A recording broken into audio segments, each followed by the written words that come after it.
Good morning and welcome back to Almost Functional 40K.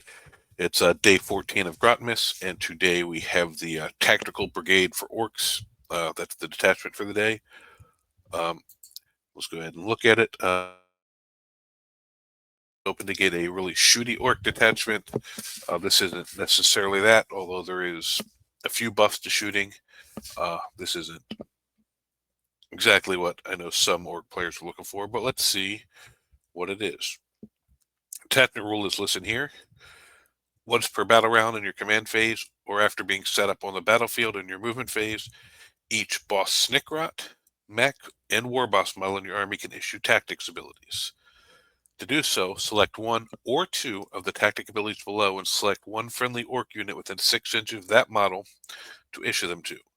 If you select two tactics, that model must take a leadership test. If failed, the selected unit suffers D3 mortal wounds. Till the start of your next command phase, the selected unit is affected by the selected tactics. A unit cannot have a tactic issued to it in this way more than once per battle round.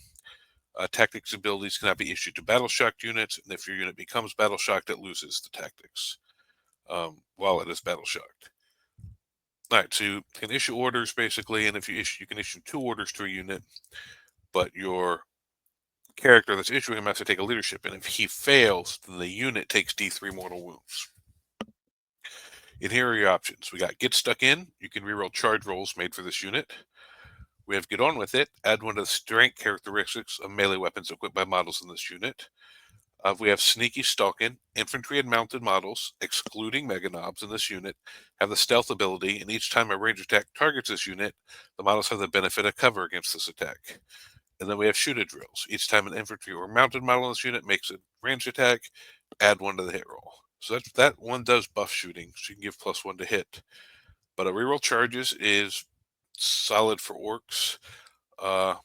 Stealth and cover helps you get there better. +1 strength to weapons. Just depends on what you're fighting, because it's not nearly as good as +1 to wound. So unless you're right there at a break point, a lot of times this won't really change the math. Like if you're strength 5, if you're hitting something that's toughness 7, going to strength 6 doesn't help, stuff like that. So you gotta be right there. If you're strength 5 and it's T6, going up 1 helps. If you're strength 5 and they're T3, going up 1 helps. But if you're strength 5 and they're T4, going up 1 doesn't help. So that's just, that one's situational depending on what you're fighting, whether the +1 strength actually will or won't affect what you need. But the rest of them are pretty good most of the time. All right, then we have enhancements. We have Squad Leader. This is a War Boss model only. Basically, he can join a Commandos unit and gains Infiltrate and Stealth. That's solid. Mech Captain. Big Mech and Mega Armor, or Big Mech with Shock Attack Gun only. They can join Flash Gits, and their unit can reroll hit rolls. That's another good one, but that's 35 points. You got Mork's Cunning. Ork model only. After both players have deployed their army, you can basically redeploy up to 3 Ork units and put them into reserve if you want to, or just redeploy them on the table. And then we have Gob Boomer, War Boss or Mech model only. Each time the bearer issues tactics, it can do so to a friendly Ork infantry or Ork mounted unit with an 18 instead of 6. I think 10 points. I think that's a must take. I think that one's in every list that runs this detachment. And you also, Storm Boys become battle line in this detachment, which is a nice little change for them. All right, so we have the stratagems now. We have DAT's Hours. Basically, in your command phase, you can choose one Ork unit from your army that's within engagement range of one or more enemy units. Until the start of the next command phase, add one of the OC characteristics of your models. So that'll help you control an objective for scoring at the start of the command or at the end of the command phase, and or we're starting or completing certain actions during that turn. So that's a solid one for 1 CP. We have Crunch and Descent. Your charge phase just after a Storm Boys unit from your army ends a charge move. That Storm Boys unit basically gains the Hammer of Wrath, like jump back intercessors. So you select one enemy unit within range of a unit, roll a d6 for each model unit that's within engagement range, and on a 4-up, that unit will suffer a mortal wound up to a maximum of 6. We have Fight Propa. which is one Orc infantry or Orc mounted unit with your army that has not been selected to fight this phase.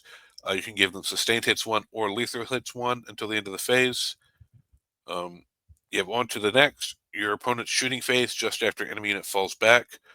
One Orc unit from your army that was within engagement range of that enemy unit at the start of the phase, your unit can make a normal move up to 6 inches. So if someone falls back from a unit, the 6-inch move to get near other stuff or to possibly move out of line of sight of some of their shooting, get onto an objective. That's just going to be super useful in a lot of situations. Then we have Tactical Retreat. Your movement phase just after an Orc unit from your army falls back. That unit, until the end of the turn, your unit is able to shoot and declare a charge in a turn in which it fell back. That's super useful. Dead Sneaky, end of your opponent's fight phase.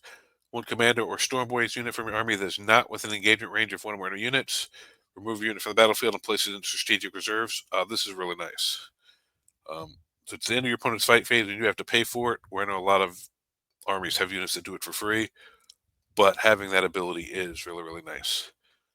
So this is an interesting attachment. I think it has some play to it. I think it could be really good. And with these buffs, I do think this kind of, the way they designed it, they want you to take commandos and storm boys and probably at least one unit of flash gits for some of this stuff. But I really think it can buff a lot of different units because of what abilities you're able to give out. So I think there's some potential here. So any Orc players out there who get playing around with this, let us know what list you come up with, how they work out, all that kind of stuff. But with that being said, thank you guys for watching. Like, share, subscribe, all that cool YouTube stuff, and we'll catch you next time.